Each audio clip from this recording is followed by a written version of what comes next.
Hola, hola, hola. Estás escuchando RTS-CTS, un podcast sobre redes, telemática, tecnología y en general cualquier cosa que me resulte curiosa. Soy Carlos Bernardos y hoy voy a hablaros de algo que me escama bastante, que es la no divulgación. ¿Y a qué me refiero con esto de la no divulgación? Bueno, pues me refiero a la divulgación que consigue justo lo contrario de lo que la mayoría de nosotros y nosotras entendemos que persigue. Por ponernos un poco en contexto, la RAE define como divulgar o define divulgar como publicar, extender, poner al alcance público algo.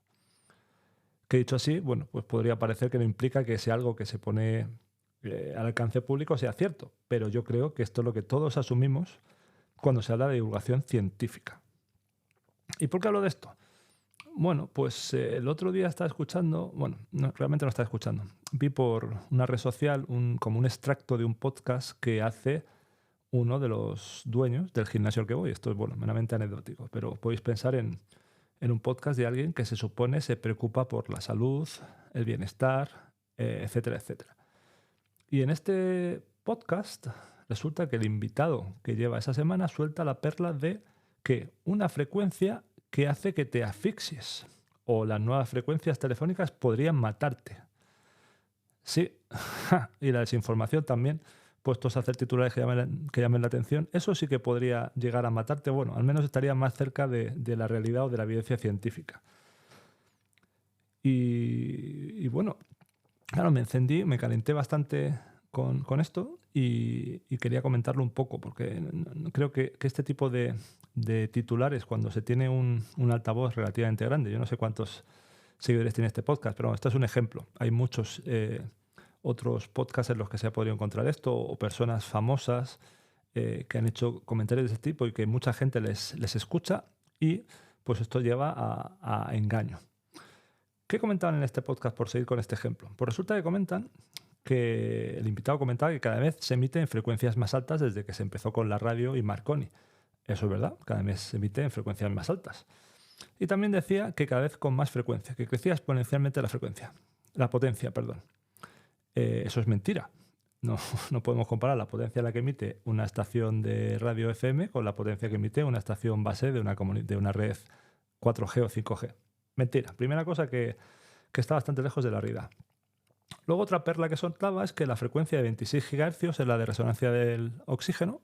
Otra cosa que es falsa, es 60 GHz, pero en cualquier caso, aunque lo fuera, daría igual, porque el hecho de que se emita esa frecuencia no puede conllevar a que tengas un déficit de oxígeno, que es lo que comenta en el podcast, porque te afecta esa frecuencia. ¿Por qué no te afecta? Bueno, porque se emite a potencias tan bajas que eso no tiene ningún impacto. Además, la potencia disminuye muy rápidamente con la distancia. Entonces, existen muchos estudios, es decir, evidencia científica, en los que nunca se ha podido concluir que la exposición a radiaciones de comunicación tengan un efecto negativo. La potencia de nuestra piel es tan baja que lo más que podría conseguir es aumentar muy poco la temperatura de la piel. Además está típicamente cuando la frecuencia es mayor, además se tiende a direccionar, a hacer más directiva la frecuencia, entonces no estamos emitidos a tanta señal en general.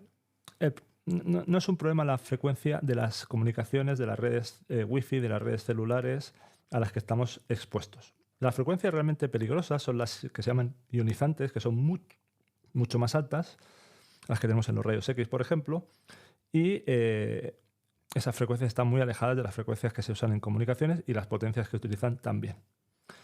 Yo diría que si queremos buscarle peligros al uso de un teléfono, pues hay peligros, existen peligros que podemos asignar. Por ejemplo, accidentes de tráfico por estar distraídos con el móvil. Eso es peligroso.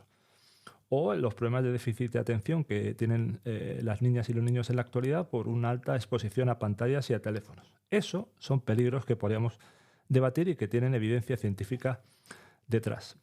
Y hablando de la evidencia, ayer tuve la suerte de hablar con una persona súper interesante sobre la divulgación y me decía que para él lo importante de la divulgación no es tanto lo que se divulga en sí, sino divulgar el cómo se llega a esa conclusión o a ese aprendizaje, es decir, el método científico.